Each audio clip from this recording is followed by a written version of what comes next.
about when I'm doing it. So I've always prided myself on being an intercultural person. My first intercultural relationship was when I was in the 6th grade with someone whose parents were Indian immigrants, and he was born here, but obviously looked different than I did. Was a Hindu, though not actively practicing. I went to a Catholic school my freshman year. I've never been a Catholic. And I've had numerous friends since then who don't look like me. One of my friends who's actually coming over later is a black chick from the urban part of Chicago. One of my teammates is African American and suburban, according to my friend from the urban area of Chicago. One of my best friends in the whole world is a Pakistani immigrant who's been in this country maybe 5 or 6 years. Not only does she look different than me in terms of skin tone, but she's tiny. She weighs like 7 pounds, and I give her just as much of a hard time about trying to lose weight as, American women might give their friends about trying to lose weight. Mariam wants to gain weight. She wants to weigh, a normal amount because she recognizes she's really skinny in America. But it's just how God made her. Or a la SpongeBob, Flying Spaghetti Monster, whoever. It's just how she was built. But she's fabulous. We even made her, had a halal Thanksgiving last year so that she could come. I mean, I'm friends with my boss, who's British, and he and I have differences of opinion all the time. I've got a best friend who's an Israeli-born socialist, who's way more progressive than I would ever claim to be. I'm friends with gay Republicans. I'm friends with straight Republicans. I've dated libertarians. I have no problem getting along with people of different cultures, and I actually search out those people because it helps me learn more about myself. I talk politics with people all the time, even people I shouldn't necessarily talk politics with, because I love learning about what they have to say. If for no other reason that it helps me better understand my opposition so I can more clearly articulate what I have to say. And this has really been brought about by the debater in me.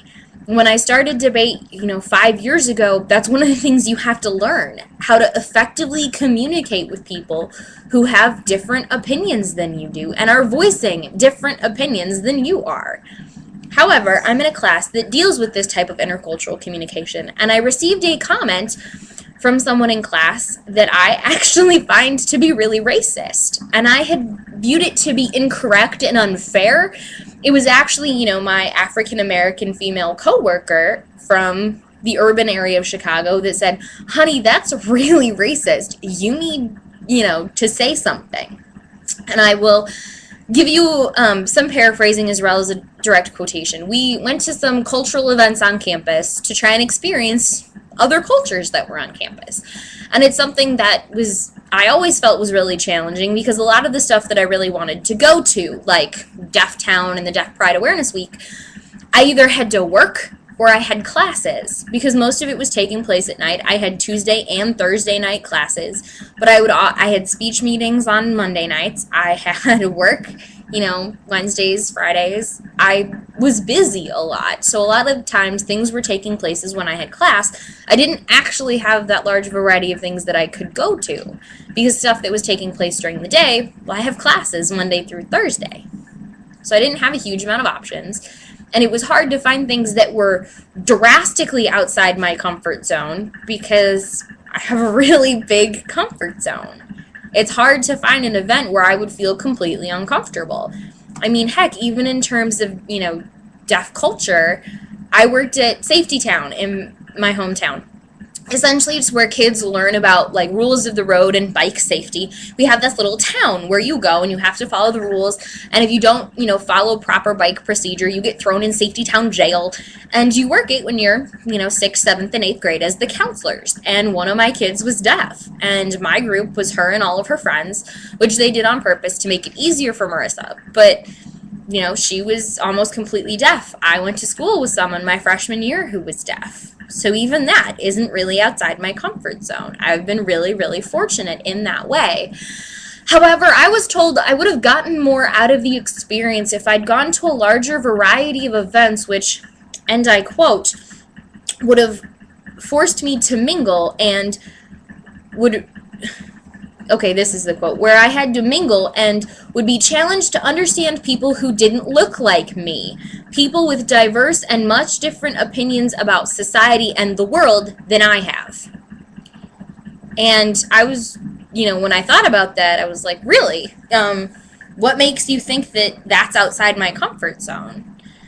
Like, why would you think that talking to people with diverse opinions or people who don't look like me is something I'm not comfortable with? Like, why would you say in class, you need to go outside your comfort zone and push yourself to attend events with people who don't look like you? I do that every day at work. Why, to try and play a role here. Girl, you don't know me. Yeah, that's not me at all. But, like, why would you assume that that's outside my comfort zone? And granted, yes, I'm a white female in a country where that white happens to be the majority, and this was said by someone who is, an African-American female from the South, so she's out of her comfort zone in a way up here, but why would you assume that that's out of my comfort zone? And, my coworker's like, honey, that's pretty racist, assuming that that's out of your comfort zone. And granted, apparently it is racist because she's making that assumption based off of my race, the fact that I'm white, so clearly talking with people who don't look like me is something I am not comfortable with. But really, I feel like people should know better than that. That it's, if all of the class period, the teacher and the students have been talking about how we shouldn't make assumptions, really? Are you really going to assume that? And it makes me kind of angry, to the point where I think I'm going to write a letter to the person as well as, to the professor and the relevant people. Because when comments like that are made, it's important that those in charge shut them down as evidence of conscious or subconscious bias and prejudices based on race. Because, yeah, I look like your standard white girl. I understand. I'm a white girl from, a fairly affluent suburb, and I'm nerdy and I love to learn. But one of those things is that I love learning about other cultures. And I like being friends with people who think differently than I do. Because it's only by being friends with people who think differently than I do that I understand myself better.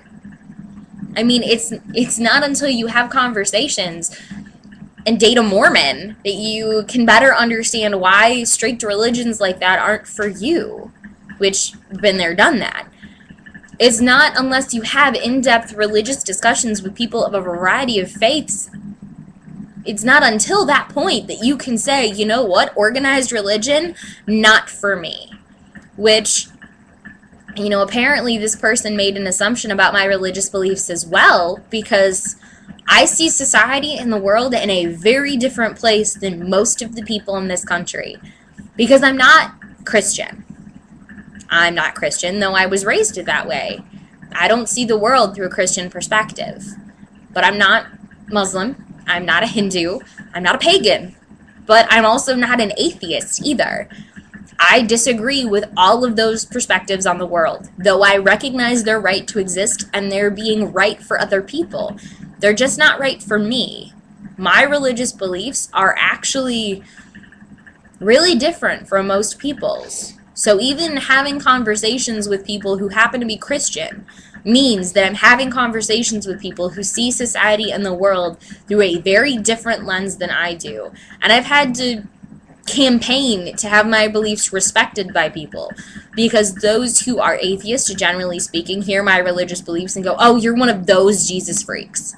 Okay, not all atheists think people who believe in God are Jesus freaks, but my point is that the atheists lump me into the category of people who believe in the Christian God, or a religious organization's God.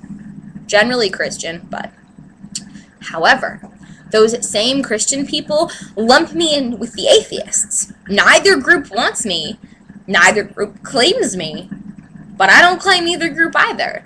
I don't belong in either of them. I belong in my group with my religious beliefs. Anybody wants to know what they are? I've been more than willing to tell you.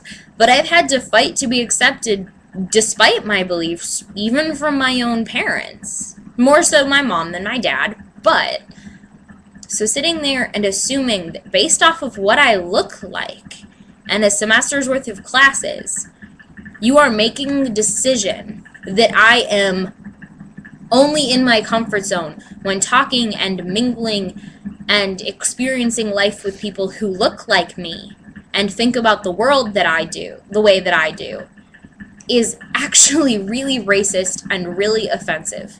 And it couldn't be farther from the truth. I love the friends that I have from different cultures. I love learning about other cultures.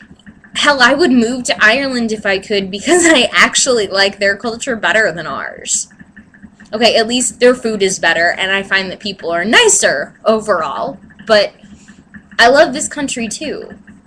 But it's only through learning about other cultures and other countries and, you know, the difficulties that people face politically in other countries that I'm able to appreciate what we have here. I think one of the most interesting conversations I ever had was with my friends from Pakistan, where she said that she doesn't think that the majority of Pakistani people are educated, that they shouldn't have the right to vote because they're not going to vote, quote, correctly, if you will, because they're not educated. They're stupid. I mean, she's from there, granted she's lived in other places, but she has more firsthand experience than I do. So who am I to tell her, well, you're wrong. She's lived there, I haven't. However, I thought about that for a second and said, you know, you might be right, but let me ask you this. If everyone doesn't have the opportunity to vote, and you only restrict that opportunity to people you deem educated enough, is that going to provide the incentive to get involved with the process you feel you're not allowed to participate in? Isn't it better as an incentive to get people to educate themselves, to tell people you are all allowed to vote, you are all allowed to have an opinion? Because I'll tell you this, to be honest, I pay very little attention to the governor's races and senatorial races in other states because they don't affect me. I don't have an opportunity to participate in the process, so why should I care?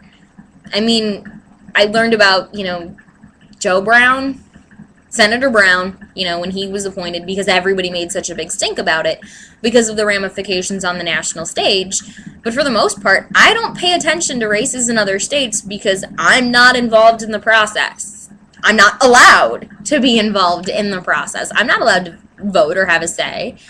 But I pay attention to the races in my state, even the ones where in precincts I can't necessarily vote in, because I can at least have conversations with friends of mine and voice my opinion to people who can vote.